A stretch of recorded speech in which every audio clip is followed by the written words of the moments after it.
السلام علیکم۔ سویڈن میں قرآن مجید چلا گیا، تب نہیں نکلا۔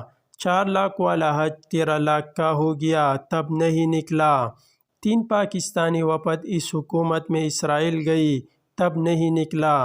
ڈالر 7 ماہ میں ڈبل ریٹ پر آ گیا، تب نہیں نکلا۔ آٹا 100% گنا مہنگا ہو گیا، تب نہیں نکلا۔ اسرائیل نے فلسطین میں بمباری کی، تب نہیں نکلا۔ پاٹا پر حملہ ہوا، یہ نہیں نکلا۔ لیکن اقاؤ کی حکم پر عدالت کے خلاف دھرنا دینے کی تیاری کر رہا، کیونکہ اقتدار کا وقت ختم ہوتا دکھ رہا ہے۔